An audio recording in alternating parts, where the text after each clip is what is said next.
Shalom saudaraku. Saudara, kita akan lanjutkan belajar tentang doa menurut polanya Tuhan Yesus. Ya, jadi doa modelnya Tuhan Yesus yang ada di dalam The Lord's Prayer atau doa Bapa Kami, kita masuk pada kalimat ayat 11 dari Matius 6 ayat 11. Berikanlah kami pada hari ini makanan kami yang secukupnya.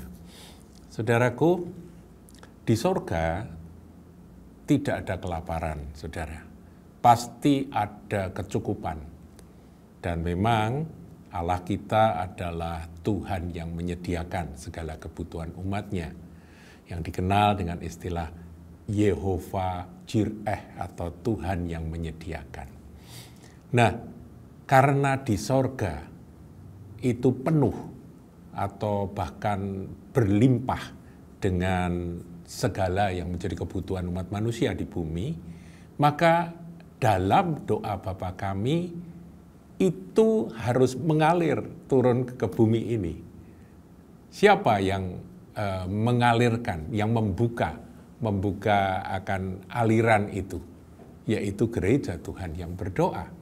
Jadi saudara dan saya berdoa supaya kelaparan di bumi ini boleh diisi atau dijawab dengan aliran kelimpahan sorga yang turun ke bumi.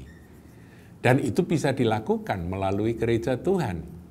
Kalau kita berdoa, berikanlah kami pada hari ini makanan kami yang secukupnya, itu kami di sini bukan hanya kita saja, gereja Tuhan. Kalau kita dilimpahi berkat, maka kita akan menjadi berkat bagi orang-orang yang ada di sekitar kita. Saudara, di dalam Suara Gembala yang lalu saya sudah katakan, ketika hati saudara tergerak oleh belas kasihan pada mereka yang membutuhkan, khususnya butuh makanan, mereka yang lapar, maka sesungguhnya itu adalah getaran hati dari Bapa Surgawi. Dan Bapak ingin sampaikan melalui pengajaran firman tentang doa ini, Bapak melalui Yesus ingin sampaikan bahwa di sini limpah loh anakku, engkau tinggal berdoa supaya kelimpahan ini mengalir dan engkau akan menjadi agen berkat bagi seluruh umat manusia di bumi. Dan itu yang terjadi ketika Tuhan Yesus menghadapi akan 5.000 orang yang lapar karena sudah waktunya makan, maka Tuhan berkata kita harus memberi mereka makan. Saudara, ini penting sekali untuk kita pahami bahwa doa Bapa Kami sampai pada ayat berilah kami pada hari ini makanan kami yang secukupnya, itu berarti kita juga meminta supaya kita menjadi saluran berkat, menjadi agen dari segala kelimpahan surga itu mengalir melalui gerejanya, melalui kehidupan saudara dan saya, mengenyangkan orang-orang yang ada di sekeliling kita. Seperti Tuhan Yesus, 5 roti 2 ikan, terbatas menurut manusia, tapi karena Tuhan menengadah ke atas dan dari surga mengalir segala keterbatasan menjadi tak terbatas. Saudaraku, inilah kedahsyatan dari doa modelnya Tuhan Yesus. Haleluya. Kemudian kita akan lanjut di ayat 12. Dikatakan di ayat 12, dan ampunilah kami akan kesalahan kami seperti kami juga mengampuni orang yang bersalah kepada kami. Nah, saudaraku, apakah sikap yang tidak mau mengampuni itu ada di surga? Bagaimana, saudara? Saudaraku, Bapa kita adalah Bapa yang Maha Pengampun, digambarkan dengan kisah domba sesat, digambarkan dengan kisah dirham yang hilang, digambarkan juga dengan cerita tentang anak yang meninggalkan akan ayahnya. Semuanya menceritakan hati Bapa bahwa Tuhan yang ada di sorga itu tidak pernah mengingat-ingat kesalahan atau dosa dari umat manusia. Kalau saudaraku kita berbuat dosa, kita menyesal dan kita datang kepada Dia, minta ampun, otomatis saudaraku, Bapa akan mengampuni. Dan ampunilah kami akan kesalahan kami. Tetapi dilanjutkan dengan kalimat, seperti kami juga mengampuni orang yang bersalah pada kami. Ya sama seperti tadi. Berilah kami makanan, kami pada hari ini secukupnya, dan dari situlah kita bisa menjadi berkat. Demikian ampunilah kami segala kesalahan kami, supaya ya kelanjutannya itu seperti kami mengampuni orang yang bersalah pada kami. Jadi terjadi saudaraku akan hal-hal surgawi.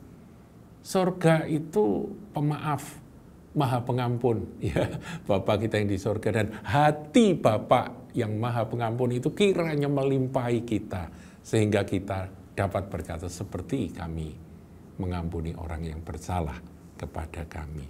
Saudaraku, sikap seperti inilah yang harus kita ingat dalam doa-doa kita. Model hubungan yang di bumi ini adalah model surga. Ya, di surga itu penuh maaf, saudara. Jadi persoalan yang besar jadi kecil, persoalan kecil lenyap, gitu ya. Seringkali kalau di bumi, di dunia ini kita melihat soal kecil aja kok dibesar-besarkan, ya. Masalah kecil sampai terjadi pertengkaran sedemikian hebat dahsyat. Karena apa? Karena tidak ada pengampunan, saudaraku, nggak ada maaf. Kesalahan diingat-ingat. Mari saudaraku, kita punya hatinya Tuhan yang maha pengampun, maha pemaaf. Melepaskan pengampunan merupakan kekuatan surgawi. Wow, coba kita lihat sekarang Yohanes 20, ini ayat terkenal saudara, tapi ini perlu kita baca sama-sama. Yohanes 20 ayat 22 dan 23. Dan sesudah berkata demikian, ia, Tuhan Yesus sudah bangkit itu, menghembusi mereka dan berkata, terimalah Roh Kudus. Wow, murid-murid ditiup oleh Tuhan, dihembusi, terimalah Roh Kudus. Nah, untuk apa saudaraku? Ayat 23. Jikalau engkau mengampuni dosa orang, dosanya diampuni. Oh, ada otoritas saudaraku. Otoritas untuk membebaskan orang-orang yang berdosa ketika kita melepas pengampunan. Dan jikalau kamu menyatakan dosa orang tetap ada, dosanya tetap ada. Yang kedua ini tidak usah saudaraku. Ini berbahaya saudara. Tapi yang pertama itu, Tuhan Yesus itu siap mengampuni siapa saja yang datang pada Dia dan minta ampun. Orang yang mau bertobat. Seperti bapak yang melihat anak bungsu yang sudah terhilang itu datang tertatih-tatih, pulang dengan rasa malu, pulang dengan ragu-ragu dan merasa tidak layak. Bapa yang berlari menyongsong akan putranya dan memeluk dan mencium akan anaknya. Saudaraku, seperti inilah hati Bapa. Jadi melepas pengampunan itu adalah kekuatan Tuhan sudah memberikan akan kuasa pengampunan itu. Sehingga kita dapat melepas pengampunan dan orang-orang pun akan beroleh anugerah di dalam Yesus Kristus Tuhan. Haleluya. Dua hal kita pelajari, yaitu yang pertama, berilah kami makanan kami yang secukupnya pada hari ini. Di sana limpah makanan, biar itu mengalir bahkan melalui hidup kita. Yang kedua, yaitu di sana limpah pengampunan dan biar pengampunan itu pun limpah, melimpahi hati kita dan mengalir sehingga kita menjadi pembawa pengampunan yang surgawi itu kepada semua orang yang bersalah.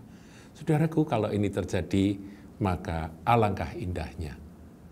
Gereja Tuhan akan berbahagia karena mereka membawa damai. Berbahagialah orang yang membawa damai karena mereka akan disebut anak-anak Allah. Tuhan Yesus memberkati.